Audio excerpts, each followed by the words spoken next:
அப்பா கஷ்டப்பட்டு கவிதை எழுதுறாரு. நீங்க ஈஸியா தள்ளி விட்டு விடாதீங்க. எல்லாரும் லைக் பண்ணுங்க, ஷேர் பண்ணுங்க, கமெண்ட் பண்ணுங்க, சப்ஸ்கிரைப் பண்ணுங்க. அனைவருக்கும் வணக்கம். இன்றைய கவிதை: சொற்களால் பிறருக்கு சிறகு முளைக்க வைக்கலாம். சொற்களை கூர்க்கத்தியாக்கி பிறரை குத்தியும் பிரிக்கலாம். சொற்களின் காம்பில் பூவை மலர்த்தலாம். சொல்லை கல்லாக்கி வீசியும் எரியலாம். சொற்களை பல்லக்காக்கி பாராட்டு விழா நடத்தலாம். அதே சொல்லை மயானமாக்கி சவப்பெட்டியும் தயாரிக்கலாம். தேன் இருப்பது பூவில், தேனும் தேல் கொடுக்கும் ஒட்டி இருப்பது மனிதன் நாவில். பள்ளியின் புதிய கட்டடத்தை ஒரு தாய் தன் மகனை பார்த்துக் கொள்வது போல பார்த்து கட்டியிருக்கிறார். தன்னை எப்போது திறப்பார் என்று கட்டிடமும் நாங்களும் எதிர்பார்த்துக் கொண்டிருக்கிறோம். தன்னை எப்போது திறப்பார் என்று கட்டிடமும் நாங்களும் எதிர்பார்த்துக் கொண்டிருக்கிறோம். அடுத்து நம் PTA தலைவர்: எங்கள் பள்ளியில் சுவாசிக்கும் காற்று இவர், எங்கள் பள்ளி சுவாசிக்கும் காற்று இவர். பள்ளிக்கு விடுமுறை உண்டு, பள்ளிக்கு விடுமுறை உண்டு, இவர் தொண்டுக்கு விடுமுறை இல்லை. வாரி கொடுத்த பாரியை பார்க்காதவர்கள் இவரை ஒருமுறை பார்த்துக் கொள்ளலாம். வாரி கொடுக்காத பார்வையை பார்க்காதவர்கள் இவரை ஒருமுறை பார்த்துக் கொள்ளலாம்.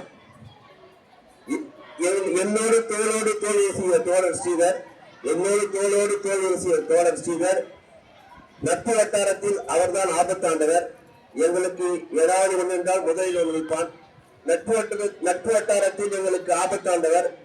தன்னலம் பாராமல் சோழும் பூமி மேல் சோழும் இன்னொரு பூமியவர். தன்னலம் பாராமல் சோழும் பூமி மேல் சோழும் இன்னொரு பூமியவர். நகர செயலாளர் அவர்கள் எப்போதும் அவருடைய அன்பால் நம் மனதிலிருந்து நகராத செயலாளராக இருக்கிறார்.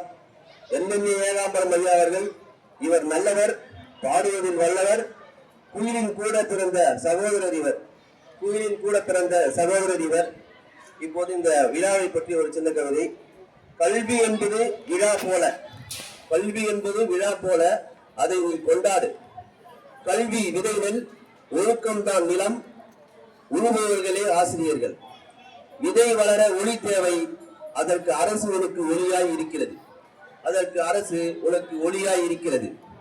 உன்னை பிடித்த ஏழரை எல்லாம் விட்டு போக கல்லூரியில் உனக்கு இடஒதுக்கீட்டில் 7.5% உண்டு. உன்னை பிடித்த ஏழரை எல்லாம் விட்டு போக கல்லூரியில் உனக்கு இடஒதுக்கீட்டில் 7.5% உண்டு. நீயும் கல்வியில் முதல்வனாக நான் முதல்வன் திட்டம், நீயும் கல்வியில் முதல்வனாக நான் முதல்வன் திட்டம்.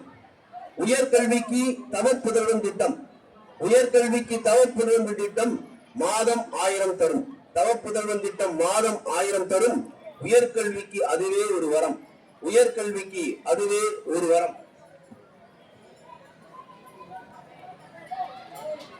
வாழ்வில் படிப்படியாய் முன்னேற நீ படி, வாழ்வில் படிப்படியாய் முன்னேற நீ படி. +2 என்பது அதில் ஒரு படி, உயர்கல்விக்கு போவது இன்னொரு படி. இந்த 2 படிக்கும் இடையே ஒரு பெரிய பள்ளம் இருந்தது. +2 என்பது ஒரு படி, உயர்கல்வி என்பது இன்னொரு படி. இந்த 2 படிக்கு இடையே ஒரு பெரிய பள்ளம் இருந்தது.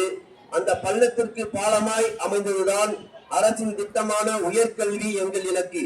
அந்த பள்ளத்திற்கு பாலமாய் அமைந்ததுதான் அரசின் திட்டமான உயர்கல்வி எங்கள் இலக்கு.